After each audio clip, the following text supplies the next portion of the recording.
Assalamualaikum warahmatullahi wabarakatuh. In this video, we are going to explain the most common mistakes in prayer. Before that, let me briefly introduce the term Solat.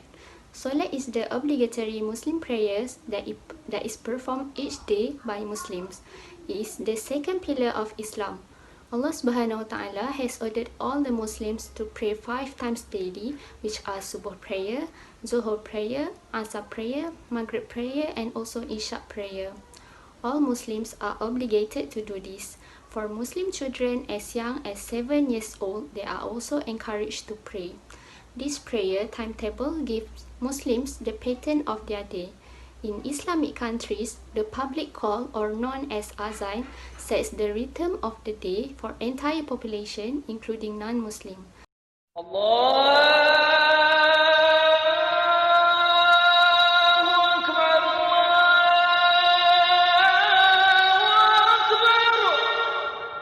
So, without further ado, let's watch what are the common mistakes in prayer.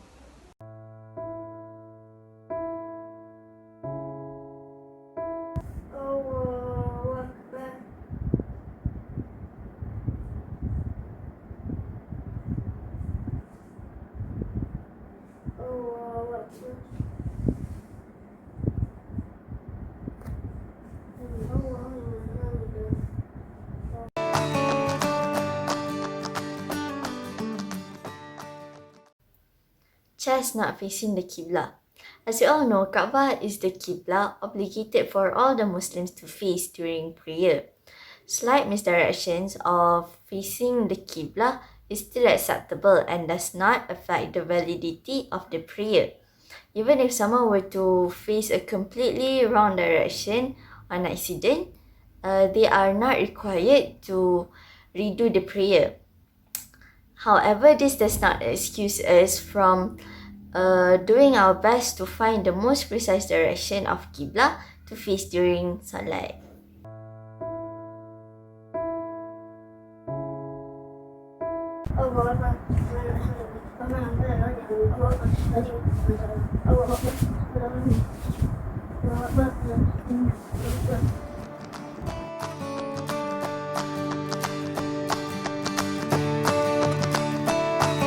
Reciting the words during prayer in a rushing manner. This could affect the validity of the prayer itself. It is because when we recite the words too fast, it is possible for us to make mistake and mess up the rukun qawlis of the prayer. There are 5 rukun qawlis of the prayer, including Takbiratul Ihram, Al-Fatihah, Tahiyatul Akhir, Selawat during Tahiyatul Akhir, and Salam.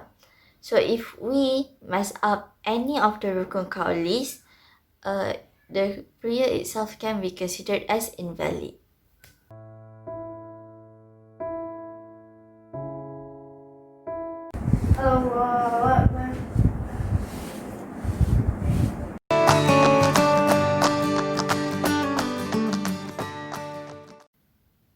Not standing straight during prayer. So this act does not necessarily invalidate the prayer. However, keeping the back perfectly straight is the best manners of standing up during prayer.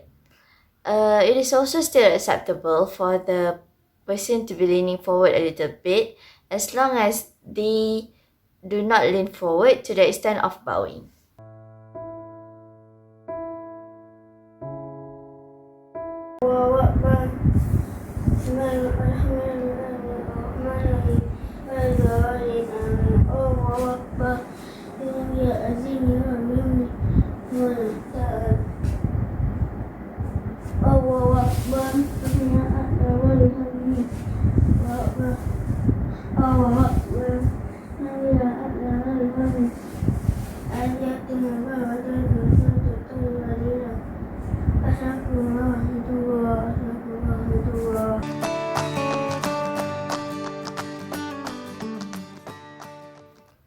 Not practicing tamak during Solat. Tamak is the equivalent of manners in Solat. So it is unacceptable to not practice this act, as it shows how little care the person has towards the act of worshipping God. It is also considered as very disrespectful to Allah Subhanahu wa Ta'ala.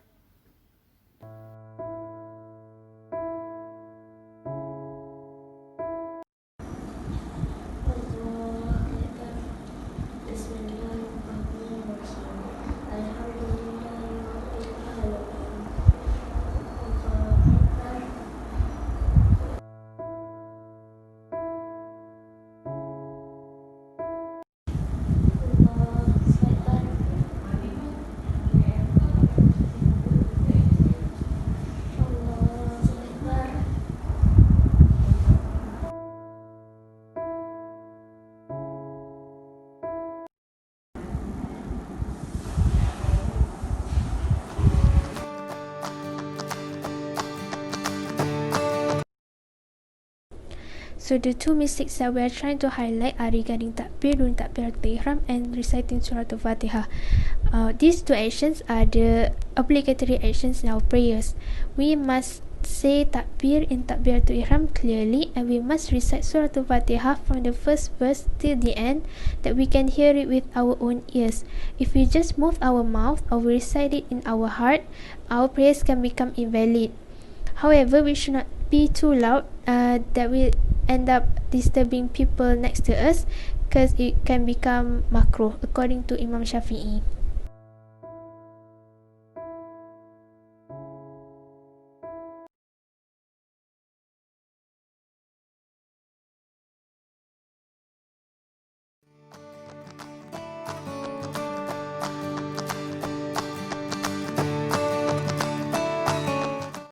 So the next mistake is regarding movement in our prayers. We are not allowed to do 3 big continuous movement. So if we need to move, we can only choose to do 2 movement continuously, or we can do 3 or more movement but with interval in between, so that our prayers won't become invalid. Okay, so now we have done watching some of the common mistakes in prayer. So what are your thoughts? Is this the first time you heard about these mistakes? Nonetheless, I hope we have provided you guys with a good example and explanation so that you can improve your prayer and become better and better every day. Remember, we must make sure that we are in the right frame of mind before we pray. We put aside all the thoughts so that we can concentrate exclusively on God. If a Muslim prays without the right attitude of mind, it's as if they had not bothered to pray at all. So that's all from us. Thank you and Assalamualaikum.